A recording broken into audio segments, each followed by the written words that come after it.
Well, today we're going to meet the keynote speech session and the speaker, but before moving on, I would like to give a brief background of the speaker. He is currently the CEO of HJUN and a board member of the Namjoon Baek Culture Foundation and Art Center, NABI. He has successfully led various art projects at home and abroad with innovative and in-depth planning. Mr. Taehyung Lee was the director of Incheon Airport Art Project and the Korean Pavilion at the Venice Biennale. In particular, as the director of the Korean Pavilion at the Venice Biennale, he has contributed significantly to raising the international standing of Korea contemporary art.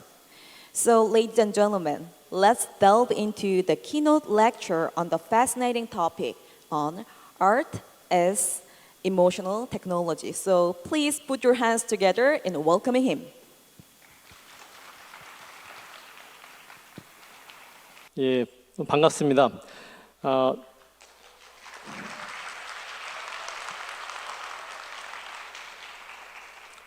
예술과 과학 혹은 테크놀로지의 융복합이 얼마큼 중요한지는 이제 전 세계의 국가적으로도 그렇고 기업들도 그렇고 경쟁을 하고 있어요. 누구나 다 알고 있지만 그렇지만 이 둘을 한 방에 섞어 놓으면은 이야기가 안 됩니다. 서로 다른 언어를 똑같은 코리안, 똑같은 잉글리시를 쓰고 있지만 서로 다른 언어를 하고 있어요. 왜 그럴까? 이것을 극복하기 위해서는 어떤 이해를 해야 될 것인가? 오늘 강연은 그런 이야기를 하게 될 겁니다. 이 사이언스 테크놀로지는 결국은 인간 혹은 인간 사회에 대한 이해가 되게 중요하고요. 특히 인간과 인간 사회가 어떠한 정보와 어떠한 알고리즘에 트리거 돼서 생각하고 행동하는지를 이해하는 게 굉장히 중요합니다. 그래야지만 예술도 유의미한 스토리텔링이 가능하고 과학도 유의미한 솔루션을 제공할 수 있습니다. 근데 놀랍도록 우리는 정보화 시대, 하루에 우리가 접할 수 있는 정보의 양이 많아지면 우리는 더 지혜로워질 거라고 생각했어요. 많은 미래학자들이 그랬고 많은 예술가들이 그렇게 장밋빛 미래를 기다렸습니다. 근데 현실은 그렇지 못하잖아요. 다니엘 보스틴이 그런 얘기를 합니다. 정보의 안개가 지혜를 몰아낼 것이다. 이제 정보가 없어서 우리가 판단을 못하는 시대는 지나간 것 같아요. 정보가 너무 많아서 거기서 어떤 정보를 내가 취해야 되는지 알기가 어려워요. 상상해 볼까요, 한번? 안개가 가득합니다. 내가 아무리 똑똑한 사람, 스마트한 사람이라 하더라도 안개 저 너머에 무엇이 있는지는 알기 어렵어요. 그것을 알기 위해서는 내가 서 있는 위치, 그것이 권위일 수도 있고, 그것이 자본일 수도 있고, 그것이 계급일 수도 있어요. 그것이 물리적인, 지리적인 로케이션일 수도 있습니다. 상징적인 의미에서 나의 위치를 바꿔서 안개 속을 걸어가서 더듬더듬 걸어가서 확인해 봐야지만 무엇인지를 알 수 있는 시대가 됐어요. 그래서 전 세계 많은 사람들이 연대가 중요하고, 왜? 천재 혼자서 해결할 수 있는 정도 아니기 때문에. 그래서 많은 인류학자들이 에스노그래피컬한 접근이 매우 중요하다는 이야기를 하는 이유가 그런 겁니다. 이거는 과학자들도 마찬가지고 예술가도 마찬가지고 천재적인 과학자, 예술가, 역사에 남는 사람들은 자기의 위치에서 안개 너머를 본 사람들은 단 한 사람도 없고요. 다 안개를 휘집고 다니면서 손으로 만지면서 냄새를 맡으면서 무엇인지에 대한 호기심을 계속해서 발전시켜왔던 사람들이라고 볼 수 있겠죠. 너무나 겁나는 사실 하나 좀 공유를 드리면은 지난 149년 동안 인류가 만들어낸 이미지의 양을 AI가 초월하는데 단 18개월밖에 안 걸렸어요. 무시무시하죠? 이제 우리는 더 이상 책을 읽기 어려운 시대가 됐습니다. 과거의 지혜를, 수천 년 동안 쌓아온 과거의 지혜를 들을 시간조차 없을 만큼 정보의 물결이라는 것은 그 물결의 속도와 양이 너무나 거세기 때문에 그것을 따라잡기에도 벅찬 시대가 됐습니다.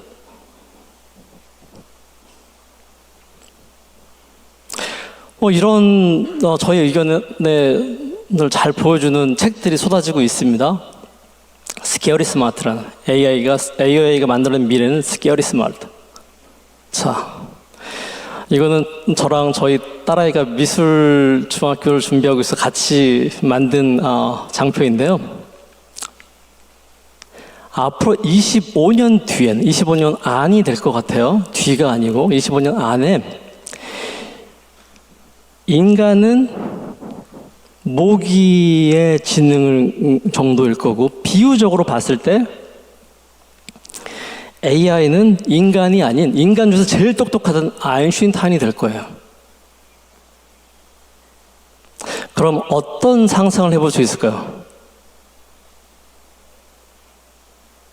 아인슈타인이 모기의 하찮은 상상을 궁금해할까요?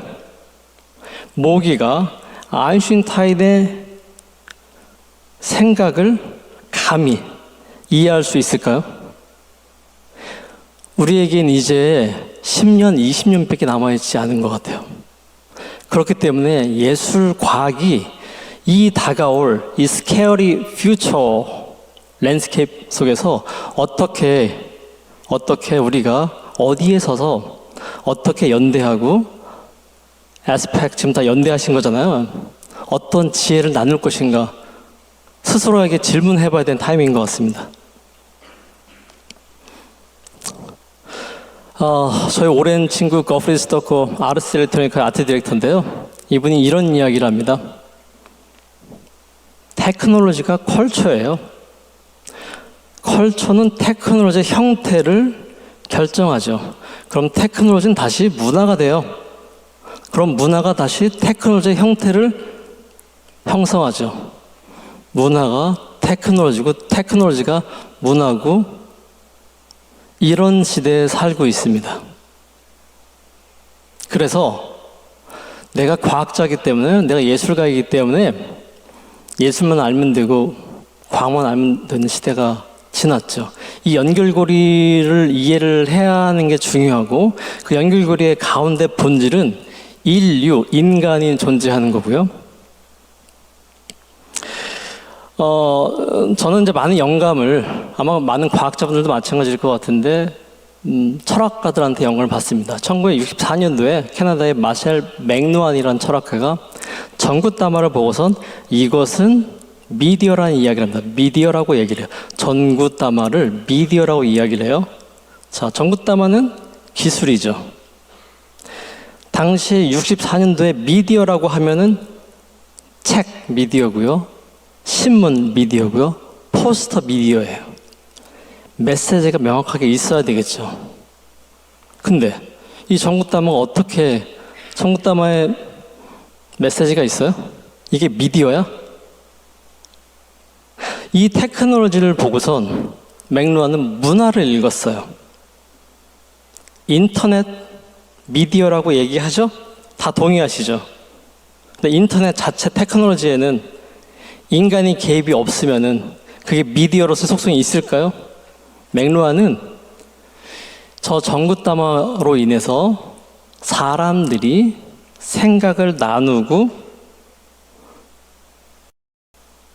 공유할 수 있는 시간과 공간이 확대되었다. 이 전체적인 맥락을 본 겁니다. 그래서 오늘은 어떻게 거대한 컨텍스트를 읽어낼 것인가? 혹은 어떻게 미래 세대한테 조금 더 유리한, 조금 더 좋은 컨텍스트를 남겨줄 것인가, 유산으로서. 이게 두 번째 질문입니다. 본질은 우리 인간이란 동생명체는 좌뇌와 우뇌가 있고 이성과 감성이 있어요. 어느 하나만 가지고서는 인간 구실 못하죠. 짐승 되는 거고요. 그렇죠? 저 어렸을 때 저희 할아버지께서 많은 재미있는 이야기를 해주셨는데 저한테 그러더라고요. 제 나이가 그때 한 7, 8살 됐을 때였는데 자전거를 가르쳐 준다고 하셨어요. 두발 자전거겠죠, 당연히. 자전거를 탔습니다. 잘. 그러면서 저는 앉혀놓고 어떤 이야기를, 어떤 철학적인 질문을 하냐면은 너 왜 자전거 바퀴가 2개라고 생각해? 잘 모르겠어요, 할아버지. 앞바퀴는 문화야. 뒷바퀴는 기술이야. 테크놀로지야, 과학이야. 앞바퀴는 예술과 철학이야. 뒷바퀴는 경제와 테크놀로지야. 네가 뒷바퀴만 있으면은 앞바퀴 없이 낭떠러지에 떨어지거나 벽에 부딪힐 거야. 파국으로 갈 거야. 네가 뒷바퀴 경제와 테크놀로지의 이해가 없이 앞바퀴만 중요시 생각하면은 너는 제자리에서 방향키만 돌릴 것이야. 저는 그 얘기가 사실은 아트 앤 테크놀로지의 이 상생 세미오틱 관계를 잘 보여주는 일화라고 생각이 들어서 말씀드립니다. 그 시간 되신 분들은 이 경복궁 뒤쪽 근처에 가회동에 가면은 휘겸제라는 전시장에서 I am here, I am because we are 라는 전시를 하고 있는데요. 이 전시가 지금까지 제가 말씀드렸던 그런 질문들에 한국의 7명의 작가와 전 세계 7명의 큐레이터들이 협업해서 연구한 결과를 전시하는 건데 아름다운 전시니까 와서 보시면 좋을 것 같은데요. 제가 본론 말씀드리면은 이 전시의 본래 타이틀은 한글 타이틀은 경계인간, 영어 타이틀은 I am because we are. 사실 경계인간을 영어로다가 정확하게 번역하면은 borderline human이에요. 근데 제가 경계인간이라는 한글 타이틀을 borderline human이라고 하지 않고 I am because we are라고 한 이유가 있습니다. 우리 모두는 내가 어느 나라에 있든 상관없이 매 순간 선택을 강요받고 있어요. 안타깝게도 테크놀로지, 인터넷, SNS, 테크놀로지가 가져온 초연결 사회는 사람과 사람들을 연결시킨 데만 그럴 거라고만 생각했는데 그것이 가지고 있는 부작용이라고 하는 건 사람과 사람 사이에 벽을 만들어내고 있어요. 왼쪽이냐 오른쪽이냐 남이냐 북이냐 선택을 받고 있는데 적어도 우리가 어떤 문제의식을 가지고 있냐가 되게 중요할 텐데 우분투 철학 말씀드리면 I am because we are는 아프리카의 오랜 한국이랑 멀리 떨어져 있고 시대적으로 더 훨씬 더 이전에 있는 우분투 철학에서 가져온 아주 심플하지만 파워풀한 그런 메시지 철학인데요. 내가 존재하는 이유는 저기는 저 사람이 존재하기 때문에, 내가 존재하는 이유는 저기는 저 동물이 존재하기 때문에, 내가 존재하는 이유는 내가 늘 먹고 있는 저 식물이 존재하기 때문에, 내가 존재하는 이유는 내가 잘못해서 밟을 수 있는 개미가 있기 때문에, 바람이 있기 때문에, 물이 있기 때문에, 산이 있기 때문에 내가 있다. 이거 플레인트리 띵킹이죠. 그래서 인간을 생물학적으로만 이해하지만 안 된다. 그 다음에 인류 사회를 도시공학적으로만 이해해도 안 된다는 생각을 갖게 됐고요. 그렇다 보니까 인간 사회를 관통하는 그런 그 리듬 혹은 그런 철학적인 키워드의 리듬, 이것이 시대가치이고 이런 것들을 잘 이해해야지만 사실은 미래 세대를 위한 좋은 풍경을 물려줄 수 있다는 생각이 들었습니다.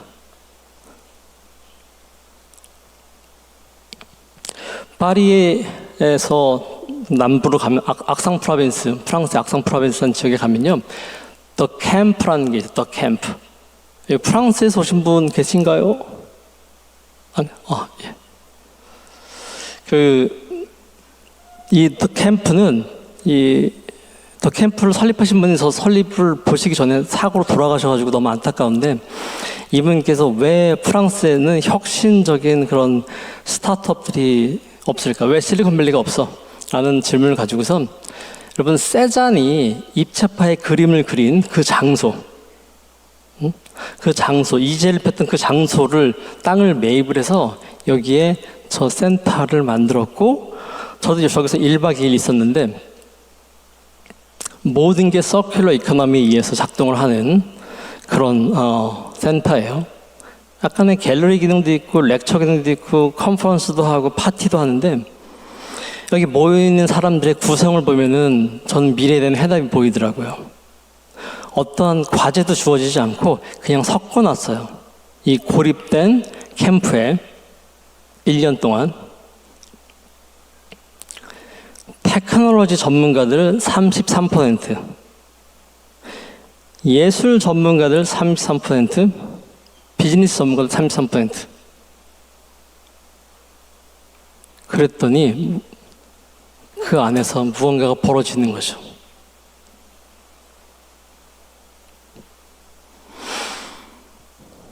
이 둘을 섞는 이유는 있어요.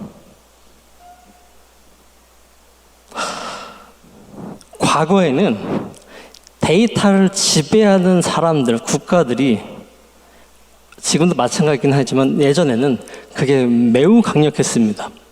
여기서 데이터라고 하면 우리가 인터뷰를 합니다. 그 인터뷰한 피드백이 데이터예요. 그걸 기반으로 미래를 내비게이팅 했죠. 미래 전략을 짰어요. 근데 이런 데이터에 맹점이 있어요. 뭐냐? 데이터는 과거의 그림자일 수밖에 없는 거예요. 과거의 그림자를 가지고서 미래를 상상할 수 있을까? 그렇죠? 여긴 비즈니스 영역은 과거의 데이터를 기반으로 전략 짜잖아요. 그런데 왜 우리는 서프라임 모기지가 터지고 전 세계 대공황이 발생할까? 최고의 비즈니스 학자들이 연구했음에도 불구하고 왜 그럴까? 네. 그러다 보니까 과학자들이 등장합니다. 과학자들이 등장하는데, 과학자들은 알고리즘과 포뮬러를 컨트롤하는 사람들이에요. AI도 이 안에 들어올 수도 있고요. 실시간 분석을 해내는 것도 굉장히 중요해졌어요. 알고리즘은. 시차를 줄이는 것이 경쟁의 핵심이었습니다. 근데 이건 약점이 없을까? 약점이 있죠. 하나의 알고리즘에다가 나란 사람을 분석한다고 해서 내가 동의할까? 전 동의하기 어려워요. 내가 하나의 알고리즘 나를 분석할 수 있다고? 하나의 알고리즘에다가 어떠한 진리도 담을 수가, 모든 지구 전체는 를 이해하기 위해서 아마 제가 봤을 때는 수만, 백만의 알고리즘이 필요할 수 있습니다. 알고리즘은 그 알고리즘 내에서는 완벽하게 작동하지만 마치 코끼리의 등을 만졌을 때처럼 전체를 알기는 어려운 거예요. 근데 과학자들은 그 함정에 빠지기가 쉬워요. 그래서 미래를 상상하는 메타포를 만들어낸 사람들, 앞서 마샬 맥루한이 64년도에 전구 따마가 미디어라는 얘기한 거는 메타포예요. 이거는 시공간을 초월한 지혜가 있어요. 객관적인 공식은 아니지만 그 짧은 그 인사이트로 인해서 인류 전체가 움직이잖아요. 그래서 미래, 여기는 뭐 시인도 있을 거고 철학가도 있을 거고 예술가도 있을 겁니다. 그리고 완전히 크레이지한 과학자도 있을 것 같아요. 이 세 개의 합이, 적어도 아마 더 많은 합이 있어야 되겠지만 적어도 이 세 개의 합 정도는 미니멈 필요하죠. 제가 파리 올림픽을 기념해서 그랑팔레 이메리스에서 전시를 기획을 합니다. 오전 세션이라 전시 관람 못 보신 분들을 위해서 제가 좀 틀어드리면은,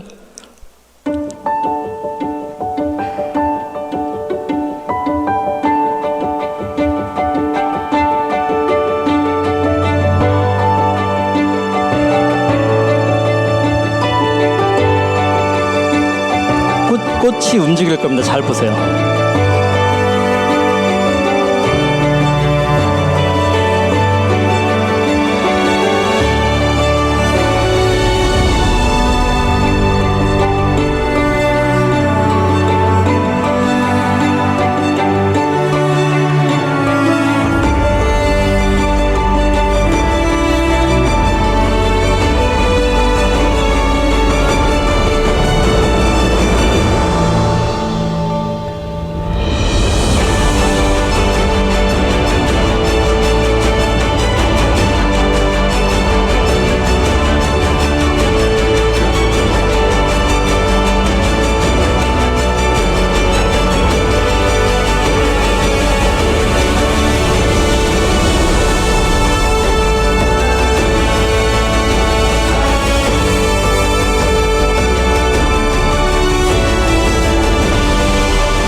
백남준 작가님은 저는 한국을 대표하는 작가,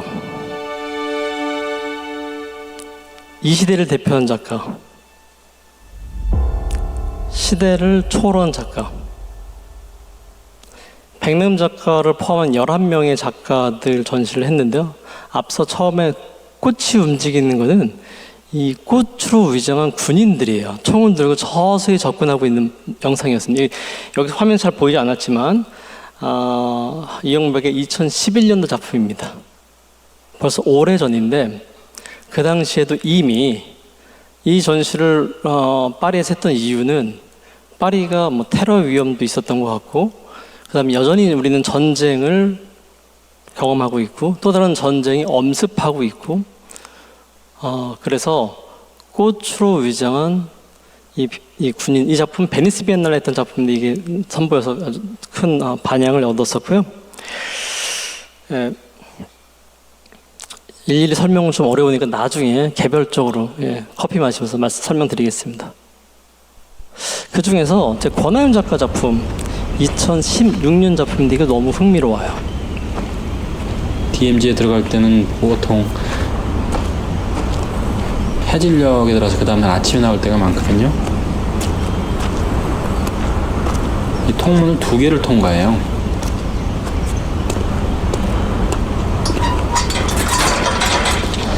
작전 들어갈 때는 이제 내 등 뒤로 통문 쾅 닫히는 소리가 나면 오히려 더 긴장이 고조되곤 해요. 그래서 들어갈 때마다 기도를 하곤 했죠. 근데 DMZ에 들어가면 언제 무슨 일이 일어날지 예측할 수가 없어요.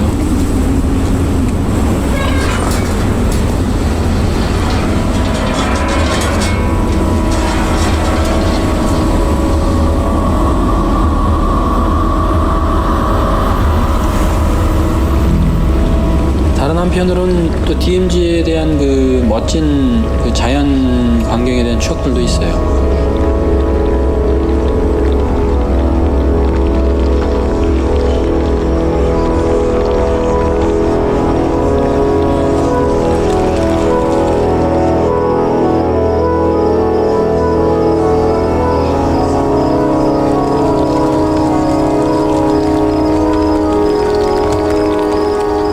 어떻게 보면 DMZ는 사람들의 발길이 금지되어 있기 때문에 자연 보호는 정말 잘 돼 있었어요. 그래서 그런지 야생동물이 많았고, 이런 야생동물이 이제 지뢰를 밟는 경우가 많고 수시로 이제 폭발하는 사고가 있었죠. 발목이 잘린 멧돼지.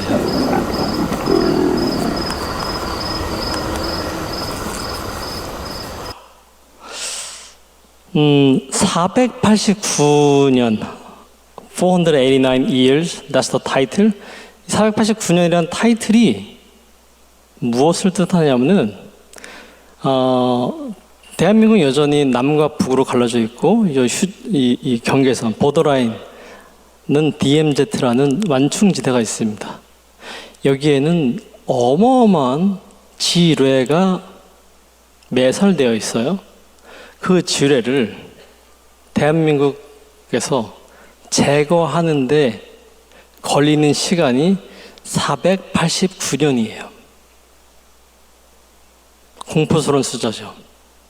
근데 아이러니는 뭐냐면은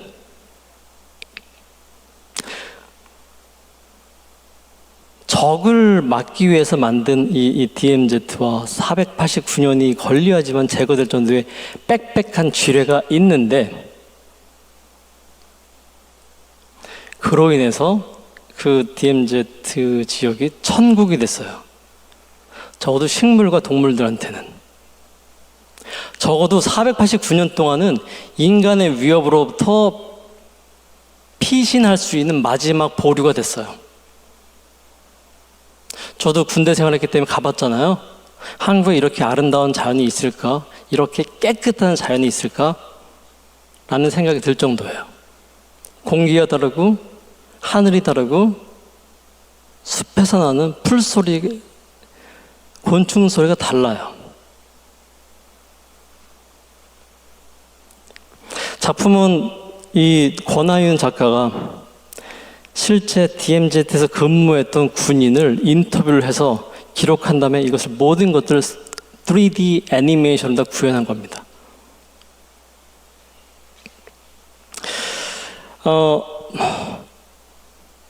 인간을 이해하자, 인류사를 이해하자. 근데 그것이 지난 우리 20세기 역사는 컬러니얼리즘의 역사였던 것 같아요. 하나의 제국을 만들려고 했어요. 좋은 의미든 나쁜 의미든 그것이 갖는 부작용을 경험했고 그것이 가져올 수 있는 트라우마를 경험하고 있어요. 그렇기 때문에 전 세계적인 반성이 일어나고 있죠. 무엇이냐면은 세상이라는 것은 에드워드 글리상이라는 저 너무 존경하는 철학가가 이야기했듯이, 그렇죠? 하나의 세상을 하나의 거대한 대륙으로 이해하고 내가 하나로 통일하겠다는 생각 말고 세상에는 다양한 생각의 아일랜드, 생각의 섬, 문화의 섬, 다양한 섬들이 존재하는데 그 섬들 그대로 놔두고 어차피 우리는 이 바다라는 물, 이거 굉장히 저는 시적으로는 철학적인 비유를 드리는 겁니다. 연결되어 있기 때문에 언제든지 가볼 수 있고 언제든지 연계할 수 있는 건데, 우리의 지난 100년의 역사는 떨어져 있었을 때 지킬 수 있는 가치, 지킬 수 있는 문화, 지킬 수 있는 기술, 깡글이 다 하나로 묶으려고 해왔던 게 지난 100년의 인류의 역사가 아니었을까? 그럼 AI가 이런 생각을 가진다면은 그렇죠? 네. 합리성으로만 움직인다면은 과연 미래 우리가 어떤 풍경 속에서 고통받는 아이들을 볼 것인가?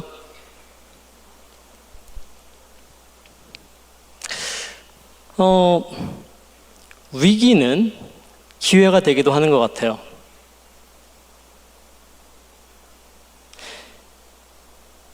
초연결 사회가 만들어낸 디지털 커뮤니티. 우리는 지금 여기 계신 분들 디지털 커뮤니티로 엮어서 묶어서 소통하면서 오늘 이 자리에 오셨을 거고 그 과정에서 많은 생각들을 교류하셨을 거라고 생각이 듭니다. 여기 계신 분들도 과학 혹은 예술을 포함한 과학의 팬덤 멤버시죠. 에스팍이라는 레이블 아래에 있는. 근데 오늘날 팬덤이라고 하는 것은, 예전에는 팬덤은 훌리건 이런 폭력적인 팬덤들이 있었죠. 그렇지만 제가 너무 좋아하는 BTS에는 아미라는 팬덤이 있고요, 해리포터에도 팬덤이 있고요, 스타트rek에도 팬덤이 있습니다. 그들이 너무나 훌륭한 일들을 하고 있어요. 팬덤은 사람들이 모인다는 측면에서는 일종의 미디어 역할을 하는 거고요. 그렇죠? 사람들이 모여서 이야기를, 정보를 나누기 때문에. 팬덤은 그 안에서 얼마든지 비용을 지불하는 관점에서 이코노미이기도 하고요. 그렇죠? 팬덤은 여기서 새로운 변화를, 문화를 만든다기 때문에 문화의 생산자이기도 합니다. 그래서 팬덤을 그렇게 이해하고 무언가를 해보자라는 고민을 시작했었어요. 오래전부터. 그래서 컬렉티브 큐레이터럴 프랙티스라는 것은 불가능하다라는 것이 저의 동료 큐레이터, 전 세계 큐레이터들의 생각이에요. 왜? 나의 지식 혹은 나의 카피라이트 혹은 나의 오서십 이런 것들이 중요하잖아요. 큐레이터들한테. 근데 야, 그것도 다 섞은 다음에 컬렉티브 액션을 해보자라고 제안을 합니다. 그게 이제 커넥트 BTS 프로젝트의 태동이 되는 그런 철학적인 질문이었는데, 그때 질문 무엇이었었냐면, 우리가 만들어내는 예술품, 전시, 뭐 이런 것들이 너 좋으라고 하는 거야? 세상 좋으라고 하는 거야. 그러니까 주인공을 세상으로 보자. 그랬을 때 나의 크레딧 좀 내려놓고 함께 연대해서 해볼 수 있지 않을까? 그러면서 질문하죠. 수많은 인터내셔널 비엔날레가 있는데 다 모여서 뚝딱뚝딱 쓰레기를 양산하고 있는데 예술 작품을 지탱하기 위한 많은 제반 설비들이, 많은 폐기물들이 발생을 하잖아요. 그것을 줄이기 위한 시도들을 좀 하고 있는데, 그렇다면은 철학적으로다가 우리들의 생각을 공유할 수 있는 마이크로 사이트, 마이크로 플랫폼을 클라우드 위에 띄워놓고 누구든지 액세스할 수 있고, 로컬 테크놀로지, 로컬 매테리얼을 가지고 프로젝트를 하고 그것을 다 공유한다면은, 운 좋게 내가 한국에 있으면 그거 보는 거고, 운 좋게 내가 일본에 있으면 일본에 있는 거 보는 거고, 이러면 되는 거지. 다 모아서 할 경우에 부작용이 뭔지 아니? 부작용은 뭐 탄소 배출은 말할 것도 없고, 거기에 갈 만한 유명한 사람이야? 비싼 사람이야? 수원서가 있어? 이런 사람만 갈 수 있겠죠. 근데 위대한 예술적인 혹은 위대한 상상의 씨앗은 정말 작은 곳에서 발견할 수 있죠. 그런 것들을 우리가 발굴하고 육성하는 것도 저희 큐레이터의 미션 아닐까? 다 이제 동의를 해서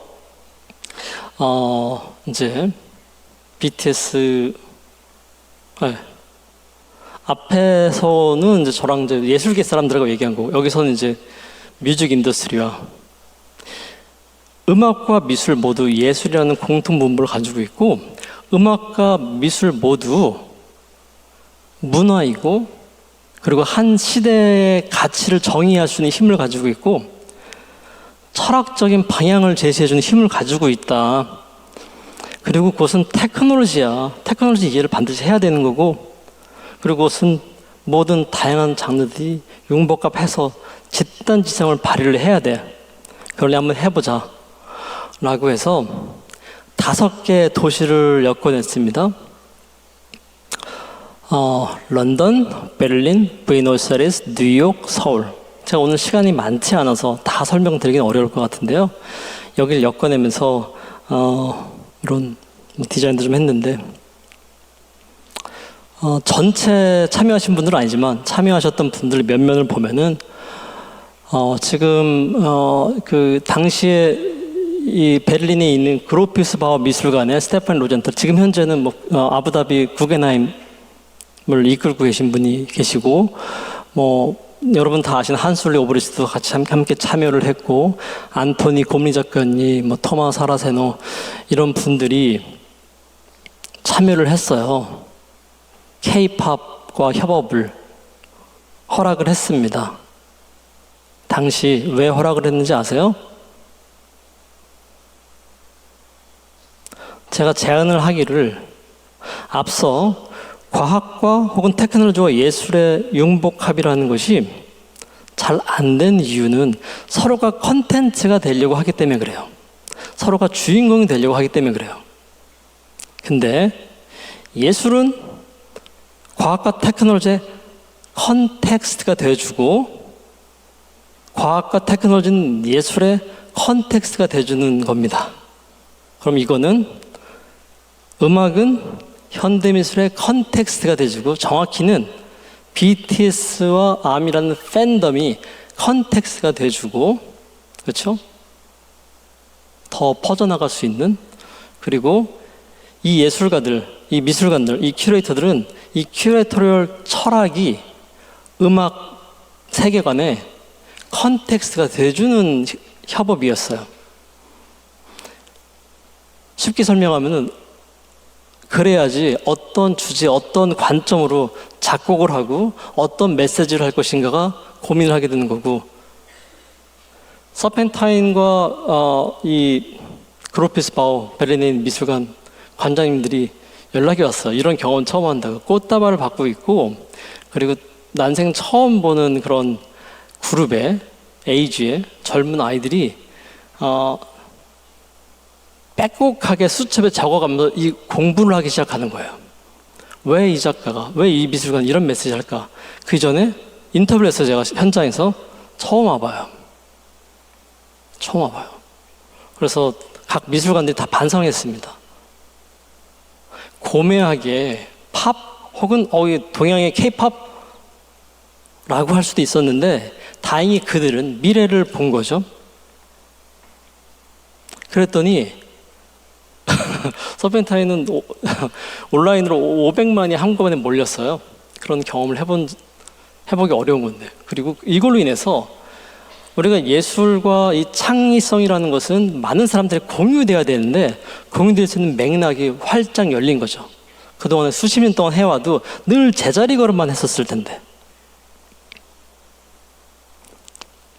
자, 많은 도시 중에서 베를린 선택한 이유가 있고 많은 미술관 중에서 그로피스바우 미술관을 선택한 이유가 여기에 있습니다. 그로피스바우 미술관은 베를린 장벽을 내려다보고 있어요. 베를린 장벽은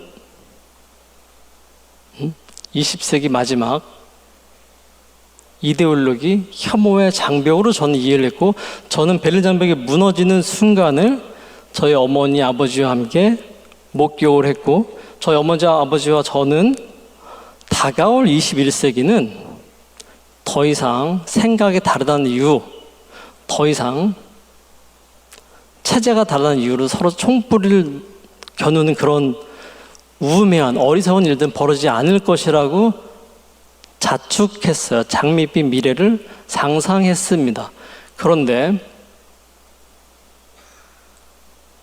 초연결 인터넷 사회가 되면서 우리는 눈에 보이지만 않을 뿐 더 높고 더 거대한 혐오의 장벽에 둘러싸여 있는 나 자신과 우리 아이들을 목격하고 있어요. 베를린 장벽은 해머로 두들겨 부수면 돼요. 물리적인 거니까. 혐오의 장벽은 해머로 부술 수가 없어요. 그래서 이 프로젝트를 한 겁니다. 커넥트 BTS와 함께. 그래서 예술이 하나의 소셜, 메디컬 백신이 아닌 소셜, 필라소피컬 백신 역할을 해서 이 혐오의 장벽을 녹일 수 있고 연대를 아까 얘기한 것처럼 I am because we are 정신을 실천할 수 있기를 바라는 마음에 뉴욕에서는 영국의 안토니 곰리 작가님의 10년 만에 전시를 하게 되고요. 서울에서는 베로니카 얀센의 이 작품 색깔이 계속 바뀌는 빛이 바뀌는 건데 이 작품의 의도는 명확합니다. 이거는 빛의 안개를 만든 작품인데 앞서 제가 첫 장표에서 이제 문제는 정보가 너무 많아서야 정보의 안개가 우리의 눈을 막고 있어. 그거를 실제 작가님 작품을 통해서 관객들이 체험하게 한 건데 우리가 체득하는 정보의 70% 이상은 시각 정보입니다. 그렇기 때문에 우리가 실수를 해요. 그렇기 때문에 우리가 상대를 오해를 해요. 그렇기 때문에 우리의 생각이 단절돼요. 왜? 내가 많이 안다고 많이 봤다라고 착각하기 때문에. 나의 다른 감각들은 철저하게 무뎌져 가고 있어요. 그래서 아이들한테 또 어른들한테 이 경험을 하게 한 건데, 들어가면 앞이 안 보여요. 더듬더듬 하기 시작해요. 내가 사용하지 않던 촉각을 이용하기 시작해요.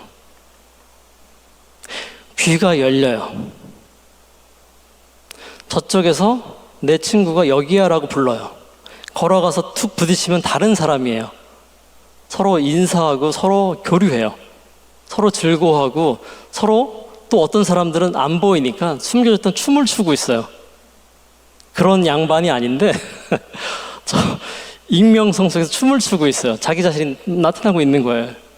이런 사회적인 실험에 가까운 테크놀로지죠. 인간의 본성에 대한 이해이죠. 인간의 이 감각, 이 센소리온 필드가 상당 부분 닫혀 있잖아요. 그래서 공감 능력이 떨어지는 거 아니겠어요?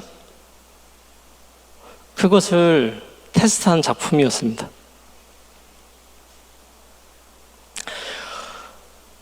베를린의 그로피스바흐 미술관은 15일 동안 전 세계 17명의 퍼포먼스 작가들이 참한 퍼포먼스들이 열렸어요.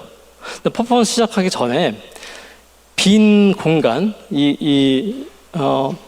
가운데 콜테아드는 아니지만 중앙 홀이 있습니다. 이 중앙 홀에서 퍼포먼스가 벌어지는데, 중앙 홀을 빈 공간을 어떤 소리가 채우고 있냐면은 빌 폰타나의 이 소리가 채우고 있습니다. 소리가 들릴 거예요. 들리죠? 이 소리는 사실은 인간이 들을 수 없는 소리예요. 이 소리는 3000년 된 지금도 살고 있는 나무의 호흡, 맥박, 심장 소리를 채집해서,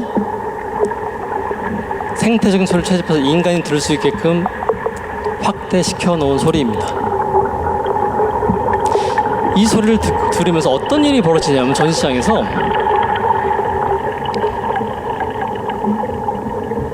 서로 모르는 사람끼리 먼저 비밀을 안 사람은 이 소리가 뭔지 알아요? 물어요. 3000년 된 나무의 심장 소리입니다.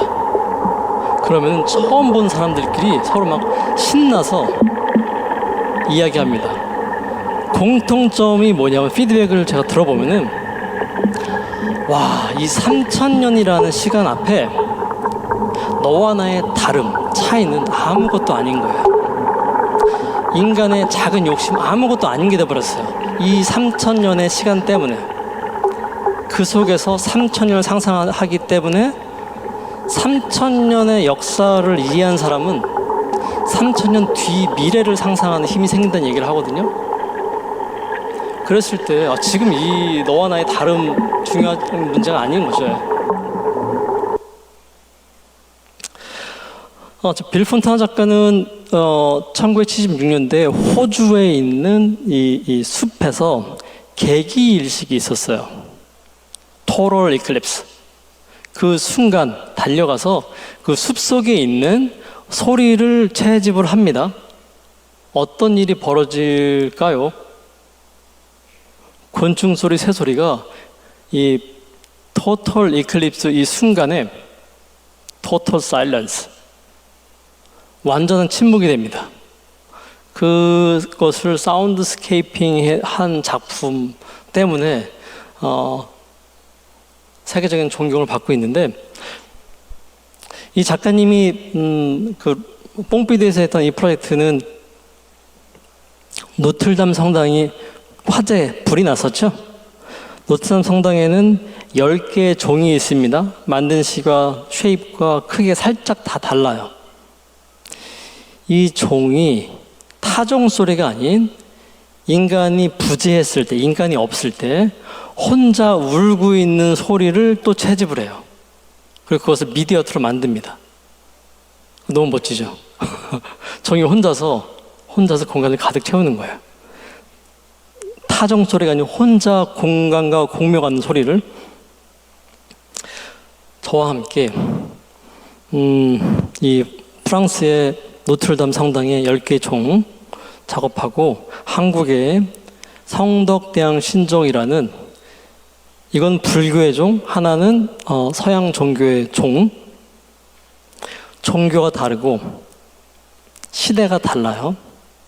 공간도 다르지만 그것이 만들어낸 울림이라는 것은 화해와 화합에 대한 울림이거든요. 시공간과 종교를 초월한 공명 프로젝트를 하려고 했는데 프랑스 정부는 다 일사천리 허락을 해줬고 한국은 허락을 못 받아서 그래서 못하고 있어요. 그래서 여전히 여러분들의 도움이 필요합니다.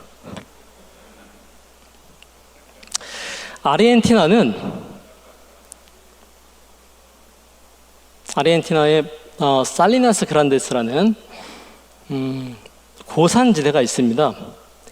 우리나라에는 한라산과 백두산이 있는데 백두산이 2,000m 뭐 이렇게 전후 이렇게 될 겁니다. 여기는 3,000m, 3,500m 사이에 있는 고원지대예요.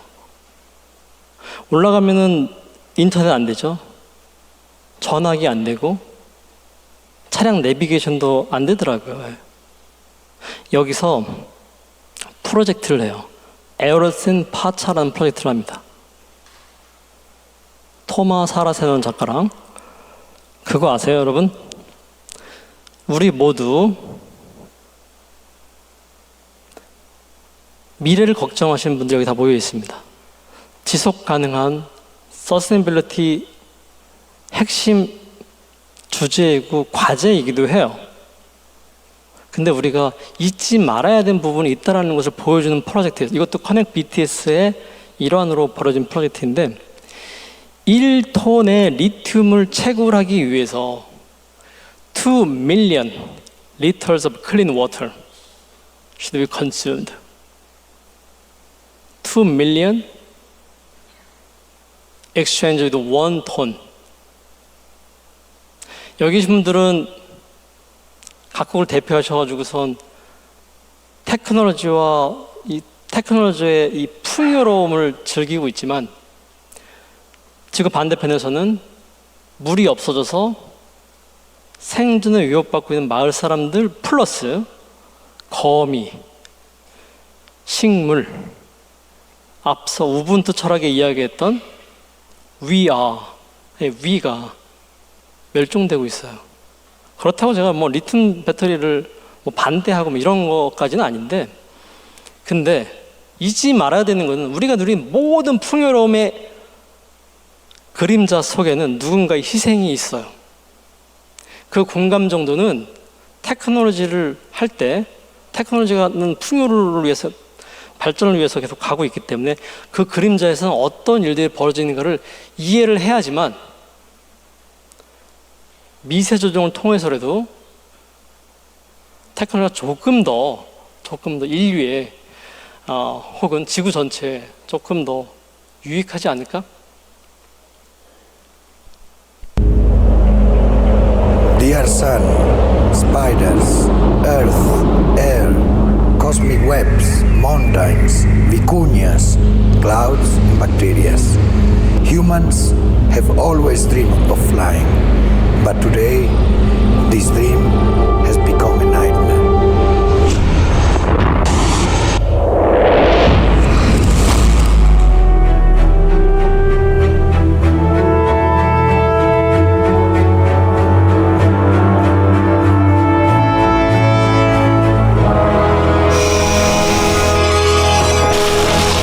Muchas de estas a varios pesos. Bueno, es así.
이 영상을 찍기 위해서 정말 많은 사람들이 고생을 했는데 이거 뭐 전체는 아니고 이게 트레일러, 티저 영상이고요. 보면은 처음 인류가 달을 정복하기 위해서 론칭하기 위한 그 장면과 그 다음에 오로지 태양과 바람의 힘, 어떤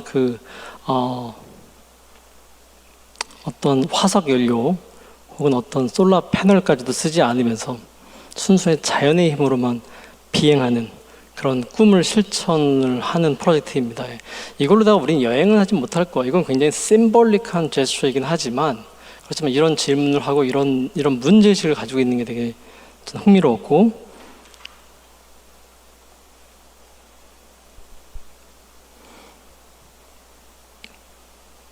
팬덤이 얼마큼 중요한지를 볼 수 있습니다.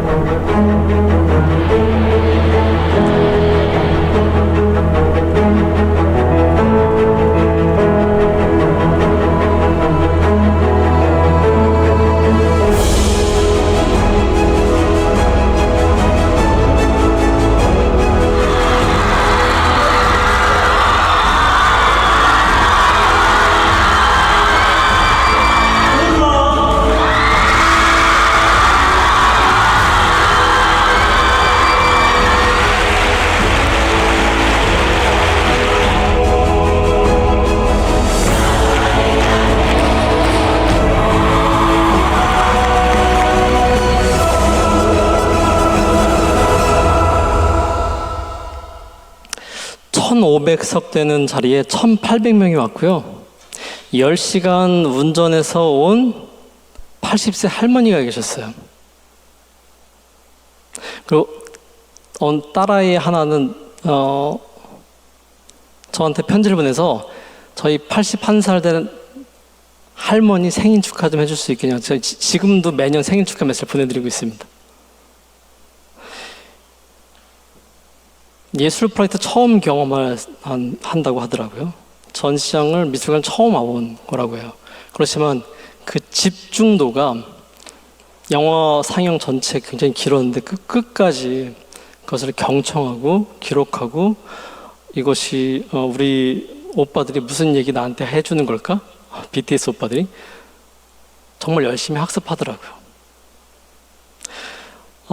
기자간담회 때 흥미로웠던 거는 저는 큐레이터로서 토마스 하리슨 예술가로서 마이크를 쥐고 이야기를 하죠. 기자간담회에서.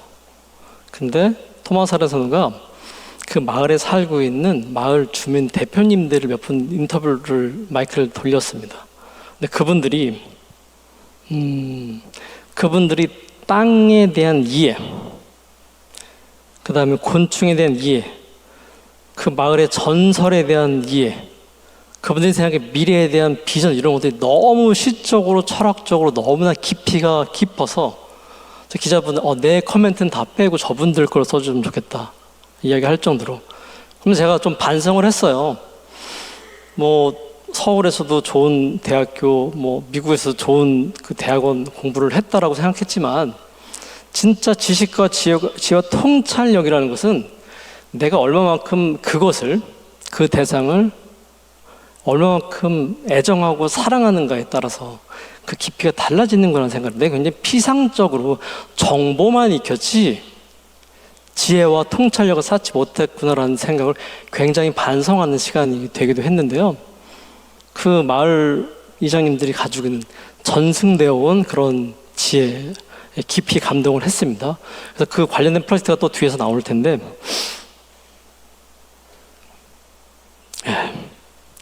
20세기까지는요 트랜스내셔널 컨플릭트, 트랜스내셔널 컨텍스트 이게 굉장히 중요한 화두였었어요. 예를 들어 역사가 있는데 한국과 일본과 중국이 첨예한 대립을 하거나 지금도 그런 문제로다가 계속 대립하고 있는 거 아니겠어요? 그게 주제였다면은 이제 예술과 과학이 더 접점을 좁혀야 되고 협업해야 되는 이유가 두 번째 나오는데 21세기는 트랜스 제너레이셔널 갭이 커지고 있습니다. 저희 집만 하더라도 저희 아이가 저희 장인어른 할아버지가 스마트폰을 뭐 할 때 잘 좀 못하고 서툴면은 저희 딸아이가 12살짜리 딸아이가 할아버지한테 귀엽대요. 그리고 뭘 해내면 어우 기특하는 것처럼 얘기를 해주고 있어요. 얼마나 안다고. 기술에 대한 이해, 디지털 테크놀로지에 대한 이해에 따라서 접할 수 있는 정보가 달라지고 접할 수 있는 정보가 달라지다 보니까 세대 간 격차가 더 심해지고 있습니다. 좋은 예로다가 여기 계신 분들도 어머니 아버님보다는 같은 생각을 공유하고 있는 지구 반대편에 있는 누군가하고 더 이야기가 잘 될 수도 있어요. 저는 이거는 역시 위기이기도 하지만 기회이기도 하다는 생각이 들어서, 그러면 이 트랜스제너레이션 이 문제가 어떻게, 이건 AI에 있어서도 굉장히 중요한 화두고 뒤에 설명을 드리겠습니다. 이 문제를 어떻게 우리가 어드레싱 할 것인가.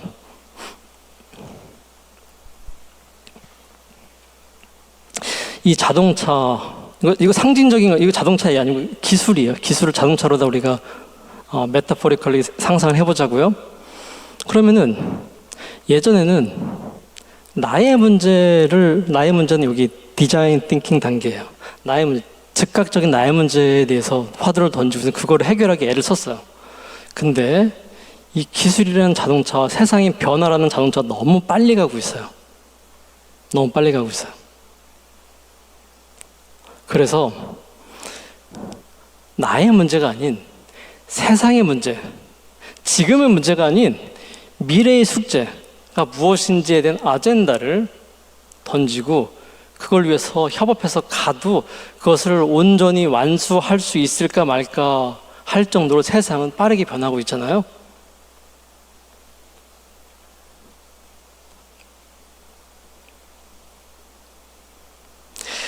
(2017년) 8년? 이젠 기억도 가물가물한데 아르스 일렉트로니카와 현대차 그룹의 제로원에 다양한 인재들이 왔어요. 패션 디자이너, 또 나사에서 있는 연구원, 그리고 또 예술가, 다양한 부분들 모여서 도시를 연구하는 것들 프로젝트를 했는데, 그러기 위해서 먼저 서울에 있는 가장 높은 산에 위에 올라가 서울을 내려다 봤습니다. 그리고 나와서 어떤 분석을 했냐면은 서울이라는 데가, 이건 서울뿐만 모든 도시가 마찬가지일 겁니다. 건축적으로는 다양한 시대에 만든 건축물이 있고, 다양한 세대의 사람들이 있고, 다양한 교통수단이 있고, 다양한 삶의 방식이 있다. 다양한 시간대가 중첩되어 있다는 걸 알게 돼요. 2024년도는 2024년도만 이해해서는 안 되는 것 같고요. 그렇게 됐을 때 캐치하지 못하는 것들이 있거든요. 전체 복합적인 관계망을 종합적으로 요만한 컨텐츠를 보는 것이 아닌 거대한 컨텍스트를 보자. 그 컨텍스트는 시공간을 초월한 컨텍스트의 그림을 그리고 거기에서 프로그램 혹은 거기에서 전시 혹은 컨텐츠까지도 만들어야지 조금 더 인클루시브하게 공감을 줄 수 있는 것이 아닐까라는 생각을 하게 되고요. 저희 할아버지는 약간 르네상스맨 같은 분이셨어요. 그림도 그리시고 시도 쓰시고 저한테 철학적 질문을 많이 하셨는데, 이 나무 잘라진 거 보시면서 무슨 얘기 하시냐면은, 인간이 나이가 먹는다는 거는 나이테처럼 이렇게 라인이 외곽으로 점점 확대가 커지고 있지. 근데 어떤 질문을 하시냐면은, 근데 많은 사람들이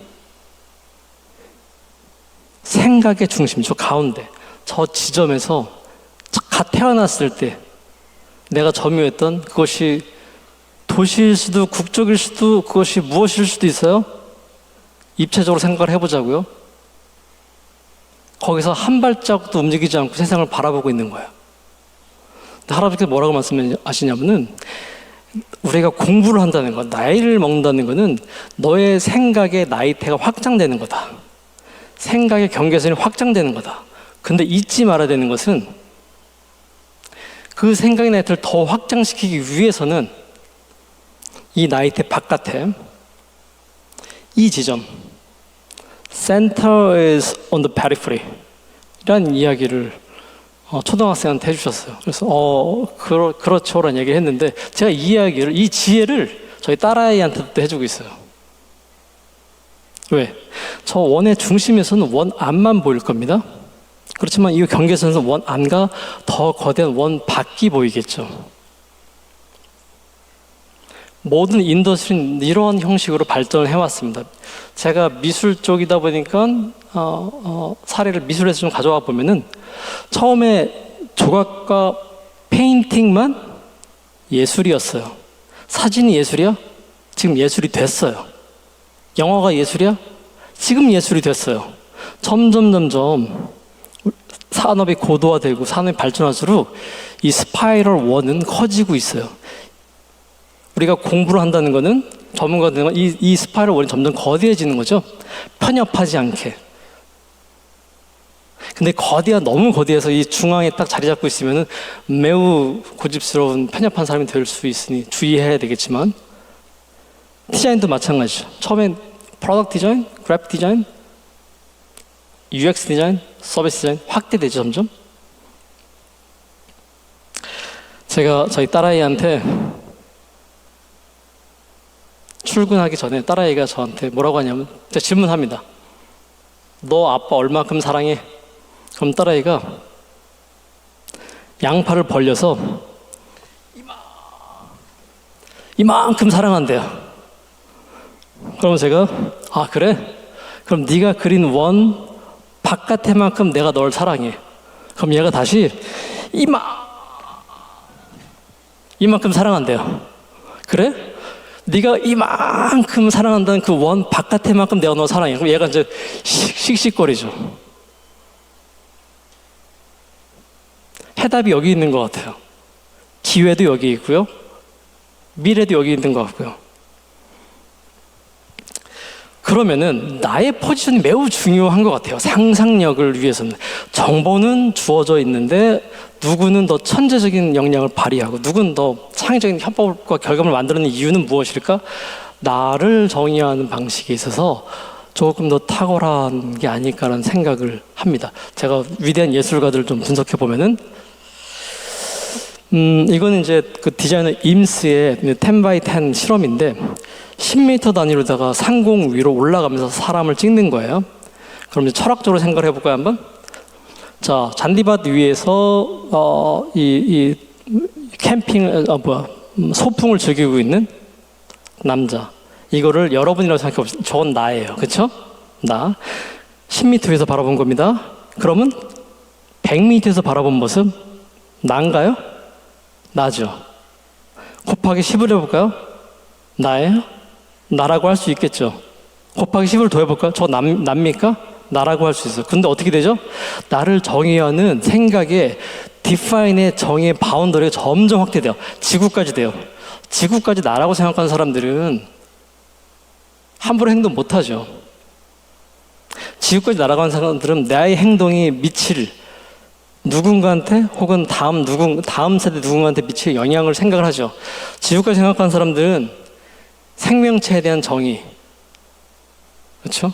존엄함에 대한 정의가 달라지겠죠.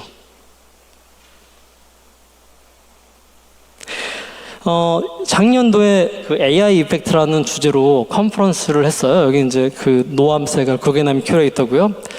그녀가 아주 흥미로운 프로젝트를 아주 흥미로운 작가님과 하고 있어서 공유드리고 싶어서 가져왔습니다. 구겐하임에서 이제 노암 세갈이 리딩을 해서, 근데 구겐하임은 현대미술관인데 테크놀로지 전문 아트앤테크 전문 큐레이터를 영입을 했습니다. 시대가 바뀐 거예요. 그렇죠? 아트 쪽에서 요즘은 뭐 서펜타인도 마찬가지고 테크 랩 막 만들어내고 있고 하잖아요. 스테파니 딩키스라는 예술가가 이제 어떤 작업을 하는 작가냐면은 AI 시대는 얼마나 많은 정보를 우리가 확보하느냐가 되게 중요하고 그걸로다가 AI를 교육시키려고 애를 쓰고 있는데, 근데 그 AI가 인간을 이해할 수 있을까라고 했을 때는 저는 잘 모르겠어요. 많은 사람들이 그거에서 두려움, 스케어리 스마트지 이게 우리한테 좋은지 정말 모르겠어요. 그래서 스테판 딩킨스 같은 어떤 실험하냐면 할머니 또 그 위에 어머니, 이 세대 간에 나올 수 있는 언어와 그런 것들만 학습을 시키는 거예요. 말투부터 여러 가지들. 세상에 수많은 정보가 아닌 한 인간, 그 다음에 그 인간의 아이, 그 인간의 어머니, 할머니 계시면 할머니까지 이걸 관통하는 트랜스제너레이션 위즈덤을 캐치하는 AI 실험을 예술적인 프로젝트로 하고 있는데 저는 결과가 완전히 다를 것 같아요. 이런 고민을 하는 순간 많은 욕망이 인간들이 있잖아요. 개별적으로. 그렇지만 우리가 그 욕망을 절제하고 하지 않고 무엇을 해야겠다 소명의식이라는 것은 저는 그것이 수많은 정보에서 오는 것 같지는 않아요. 그렇죠? 레피가나도를 지금 서울에서 전시하고 있습니다. 가서 보시라고 화면 띄워드린 거고 시간이 없으니까 넘어가겠습니다. 그래서 큐레이터로서 많은 질문을 받습니다. 그래서 미래의 미학은 무엇이 될까요? 저는 세 가지 키워드: 인간, AI, Earth. 우리 에너지는 큰 숙제입니다. 산업적으로 그 해답을 지금 현재 어디서 찾죠? 이컬러지컬 디자인을 찾죠. 개미가 만든 이 흙성 같은 거에서 에어컨 없이 어떻게 우리가 쿨링 시스템을 만들 것인가 고민하는 거고, 어떻게 나뭇잎과 이런 구조 속에서 어떻게 소재를 최소한으로 하면서 태풍을 견디는 것을 만들 수 있을 것인가, 이런 고민하죠. 어떤 고민이냐면은 인스타그램에 사진 찍히고 이 엽서에 시그니처 어떤 그 모뉴멘탈한 그런 그걸 팔기 위한 그런 건축이나 그런 미감이 아니고 지구의 데미지를 최소화 쓰면서 리소스를 최소화 쓰면서 가장 지속 가능하고 이런 관점의 디자인, 건축들이 중요해질 것이다. 그리고 AI가 만들어낸 이미지의 패턴들, 이 둘 사이에서 미학은 결정될 것 같아요. 인간이 결정한 숙제가 아닌 것 같아요. 양식사보다는 생태학적 양식사가 존재할 수는 있겠죠. 저는 그래야만 된다고 생각을 하고, 또 하나는 이거 너무 이제 좀 가슴 아프고 감동적인 거긴 하지만 이 테크놀로지라는 것은 가치 중립적인 얘기를 하죠. 예술도 가치 중립적인 얘기를 합니다. 근데 뭐 이런 얘기 많이 하잖아요. 이 벽돌이 있는데 이 벽돌로다가 위대한 역사적인 성당을 만들지, 이 벽돌에다 던져가 누구 머리를 깰지는 인간의 욕망, 행동, 패턴 이런 것들에 결정되는 거 아니겠어요? 결국 우리가 바뀌고 우리가 해야지만 미래가 바뀌는 거니까. 근데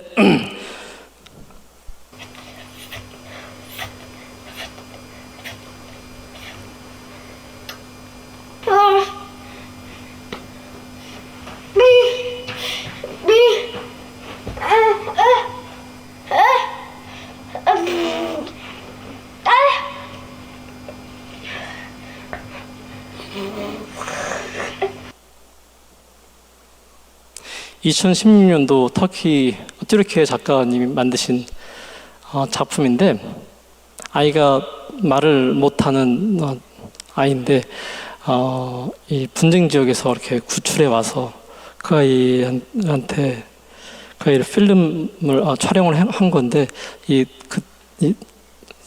어른들이 서로 더 먹겠다고, 아니면 어떤 혐오에 의해서 혹은 어떤 적대감을 가지고선 전쟁을 한 참혹한 현장을 이 친구가 몸짓과 말은 못하지만 이렇게 소리를 내면서 표현을 하고 있는데, 제가 너무 가슴 아픈 건 뭐냐면 아이가 너무 천진난만하게 그것을 묘사하고 있어요. 네. 이거는 아트 앤 테크놀로지는 아닐 수 있겠지만, 아트 앤 테크놀로지 혹은 뮤지엄 인더스트리에서, 뮤지엄 인더스트리는 저는 가장 애자일한, 가장 순발력 좋은 그런 교육기관이라고 생각을 해요. 미래 교육기관은 전 뮤지엄이라고 생각을 합니다. 그렇기 때문에 이런 예술품, 이런 사회가 만들어지지 여러분들이 뭐 대통령은 아니지만 그렇지만 이 공감 능력이 조금이라도 더 있으면 우리의 리더들이 권력자들이 그럼 이런 일이 안 벌어져야 될 텐데 그래서 우리들의 책임이 되게 중요하다는 생각이 들고요. 한국의 박승모라는 작가가 이제 그 우리 대한민국의 이제 휴전선 그 부근에 있는 오래된 건축 구조물의 벽에 있는 총상의 흔적, 뭐 6.25 한국 전쟁 때 총상의 흔적을 사진 찍어서 총알이 박힌 부분, 총알이 들어가 있는 부분을 왼쪽은 가해자의 입장인 거고 오른쪽은 피해자의 입장이죠. 근데 이것이 원 바디예요. 하나예요. 하나입니다. 이거 독일에서 전시했었는데 사람들이 울어요.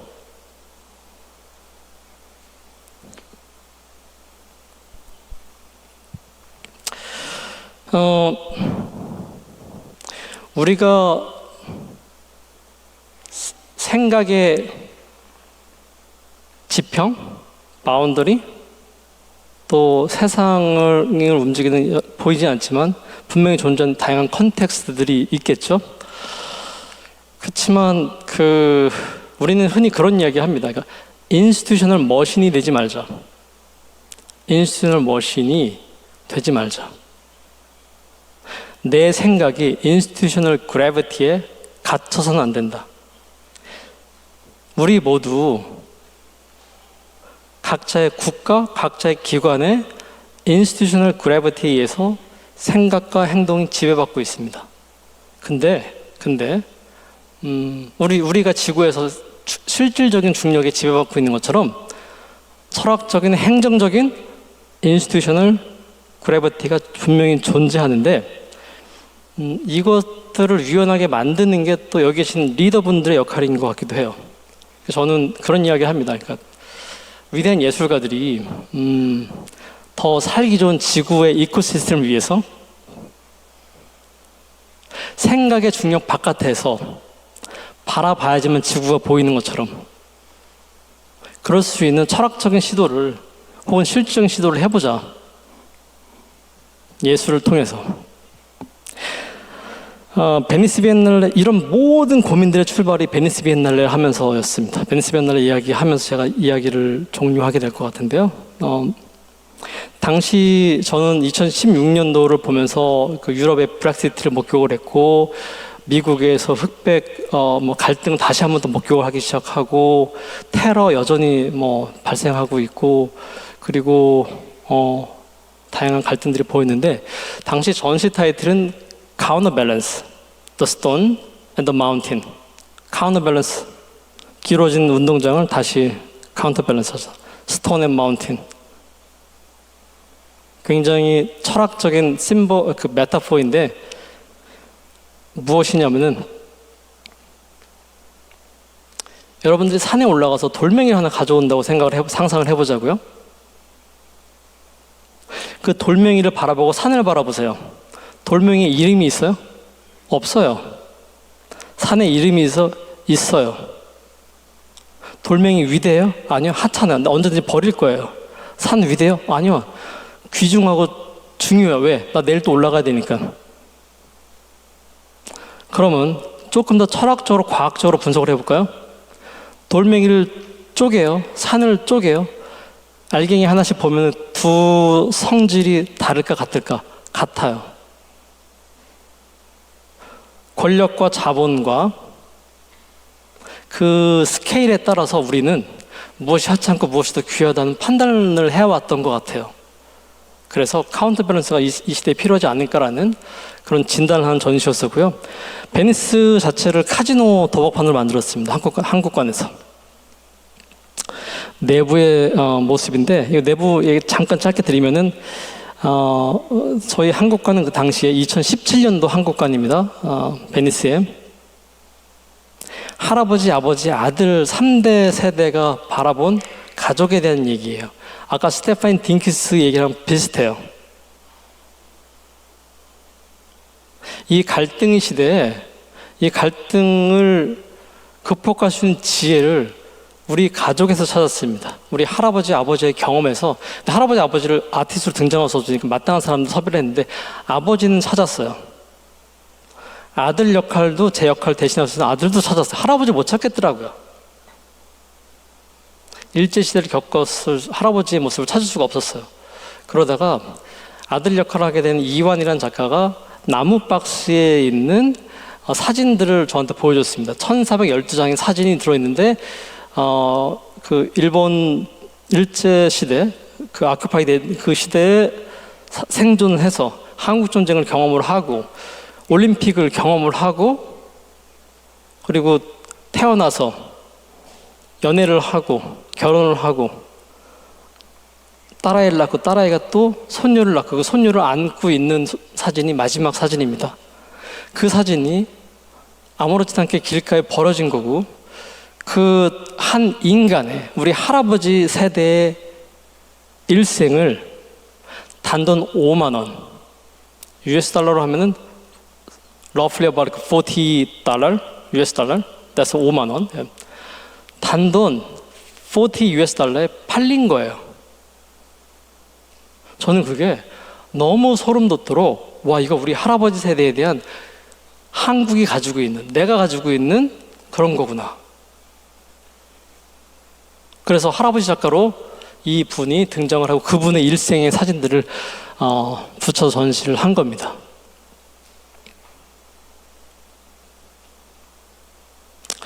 이 작품 시간이 없어 넘어가도록 하겠습니다. 이 작품은 재밌습니다. 이게 자 시계가 다 다른 속도로 돌고 있다는 걸 알고 있어요.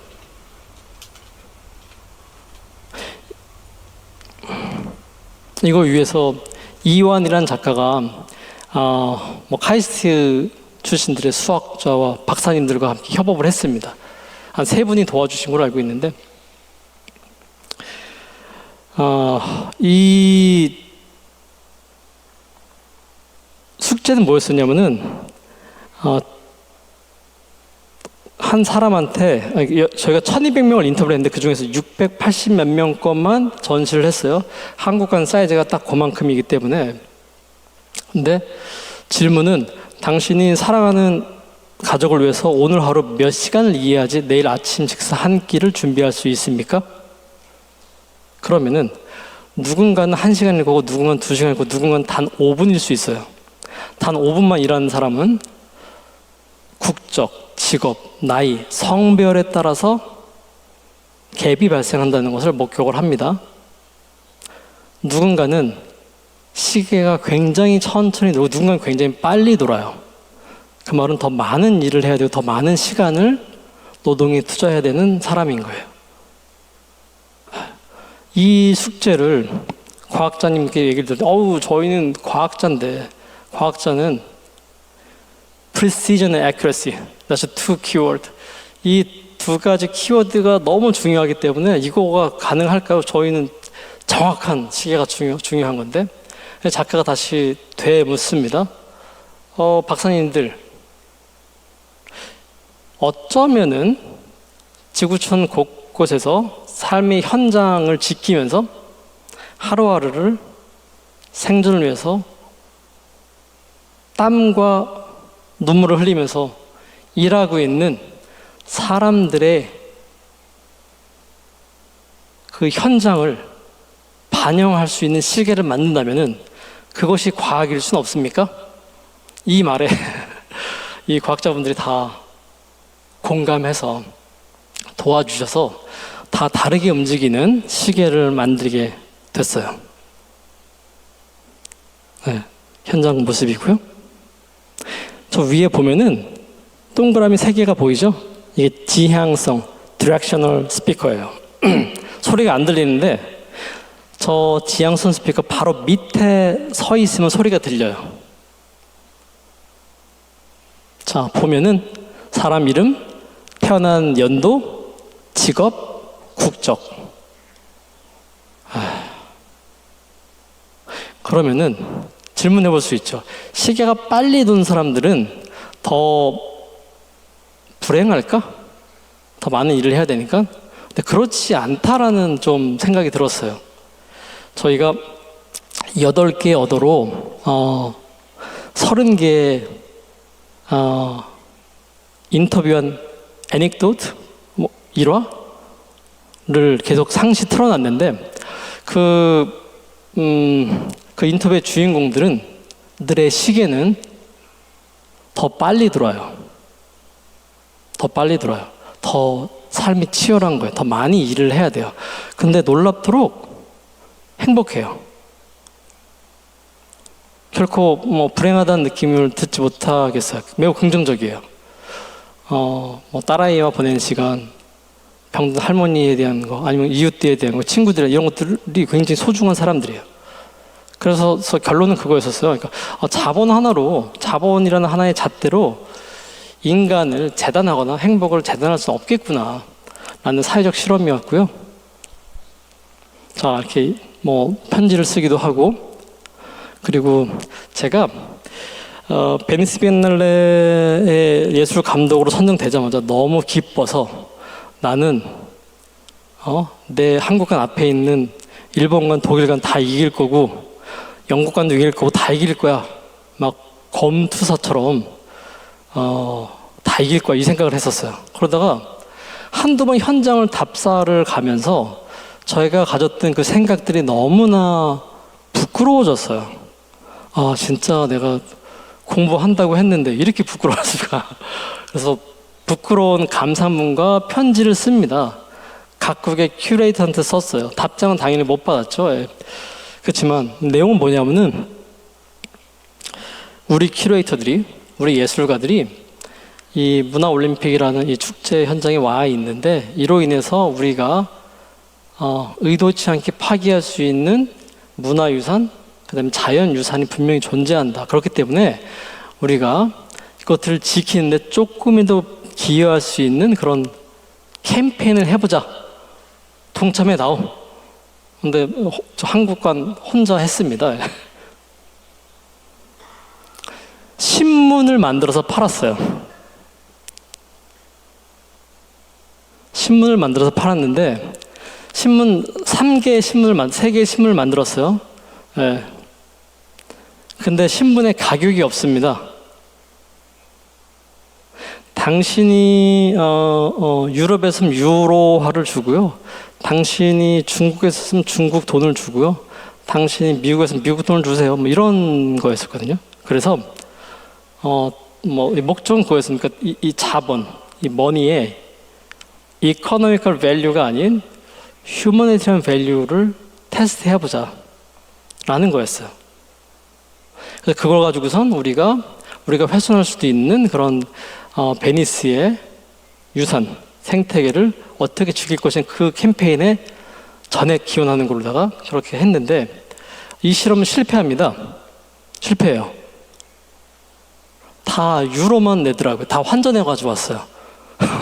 유로만 거쳐가지고 또 이게 어느 국적에 누가 했는지 결국 종합할 수 없었는데, 근데 감동적인 건 뭐냐면은 그래서 결국은 저희가 이 문화 정책이냐 경제 관광 정책이냐를 결정하기 위해서 이 수위가 있습니다. 이 워터 레벨, 이 수위, 이거를 센싱하는 장비가 노후되어 있는 거를 한국관이 후원해서 다 교체를 해줬는데, 이제 전시 끝나고 나서 모여서 커피 한잔 하면서 이야기를 나누게 됐는데, 그때 이제 제가 많은 것들을 느꼈었어요. 당시 We Are Here의 창립자이고 회장님이신 우리 회장님이 계시고, 그 다음에 베니스 비엔날레 관계자분들, 또 베니스 관계자분들이 함께 했는데, 또 한국관에서 일하고 있는 이 파트타임 이 도슨트들도 함께 자리를 하면서 제가 받았던 질문은 그거였어요. 베니스 비엔날레가 120년 역사 동안 단 한 번도 이탈리아랑 아무 상관없는 한국에서 온 큐레이터와 작가들이 기금을 마련해서 성금한 사례는 단 한 번도 없었다. 너 왜 그런 거야? 라고 물었어요. 물을 수 있겠죠. 그래서 어떤 얘기냐면, 사실은 내가 다 이기려고 왔는데 너무 부끄러워졌다. 샌마르코 광장의 성당을 보고 이 호텔에 들어가는 문고리 창틀까지도 예술품이더라. 우리 함께 온 조각가가 부끄럽다고 하더라. 와, 정말 대단한 예술이구나. 그리고 동시에 80m, 100m, 120m짜리 요트들이 딱 정박해 있는데 많은 큐레이터들이 거기에 승선하고 싶어서 이렇게 온갖 아부하는 모습을 보면서 이거 좀 아니라는 생각이 들었다.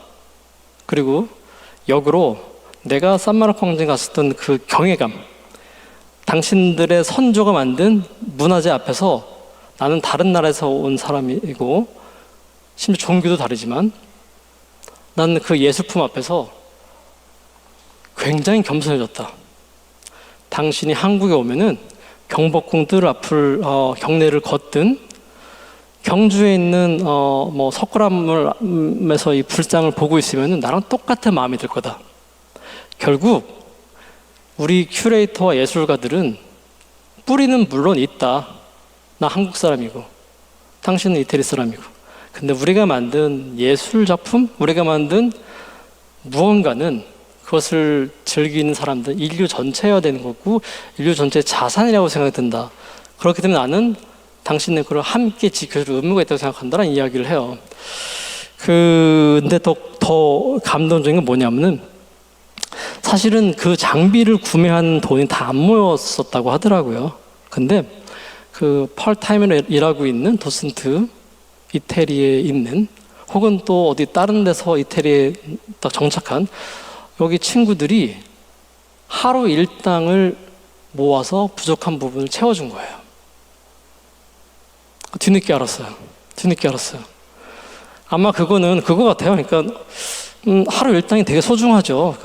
하루 일당이 100유로인가 그랬었거든요. 100유로 넘었었나 아무튼 그걸 다 모아서 부족한 부분을 딱 채워줘서 했는데 그걸 말도 저한테 안 해줬었거든요.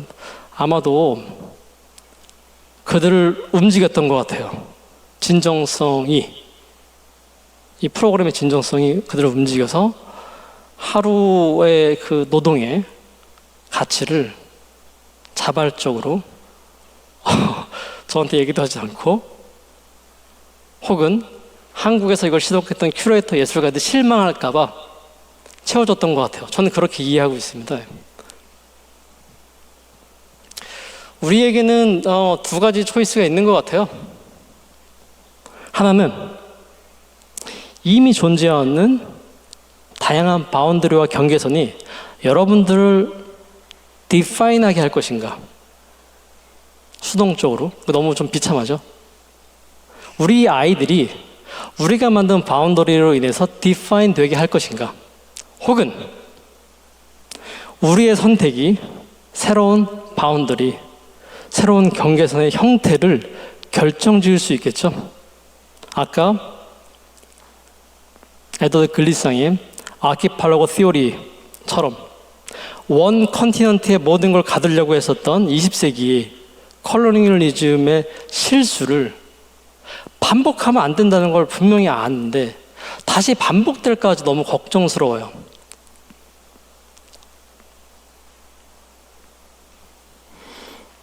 이번 전시 여러분들 오신다고 그래서 긴급히 우리 배부영 박사님이 전화가 왔어요.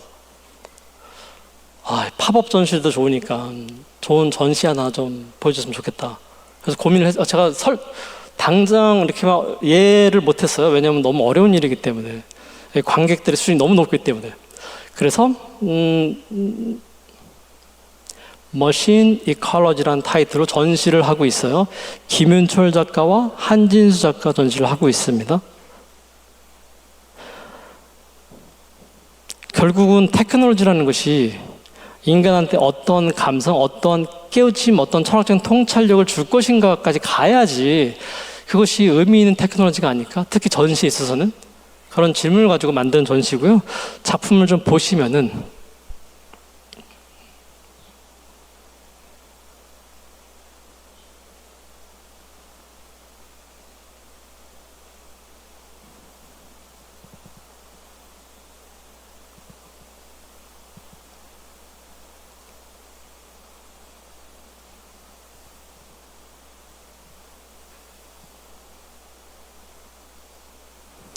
이 작품의 일부가 전시되어 있습니다. 전체는 아니고 일부가.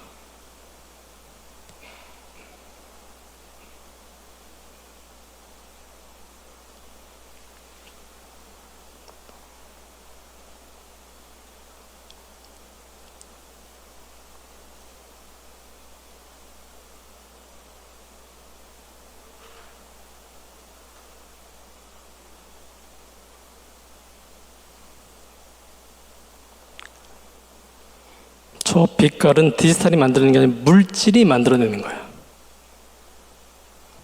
올게닉하게 움직이는 일정 부분 작가가 컨트롤할 수도 있지만 상당 부분 컨트롤하기 어려운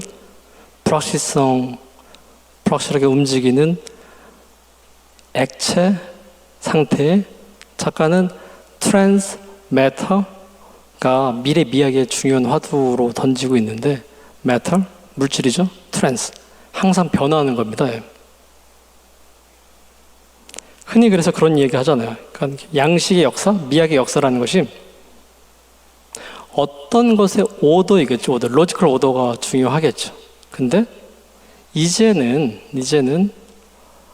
모드 오브 오더링, 끊임없이 바뀌는 무언가의 모드, 이런 관점으로 봐야 되는 시대가 됐잖아요. 그렇죠?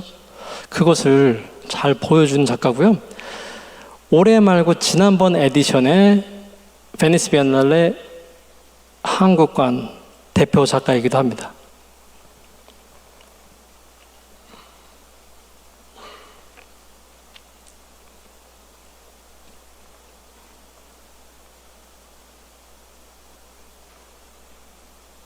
이거 실제로 보면 좋은데 작가님 설득해서 정말 짧은 부분만 발췌해가지고 왔으니까 꼭 전시 보시기 바랍니다.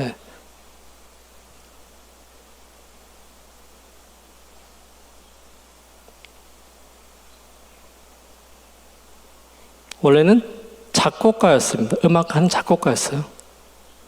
그러다가 지금 현재는 그 유럽 입자연구소 CERN, 시언의 대표적인 성공한 작가이기도 하고요. 아마 다 아실 것 같긴 하지만 다시 설명을 드립니다.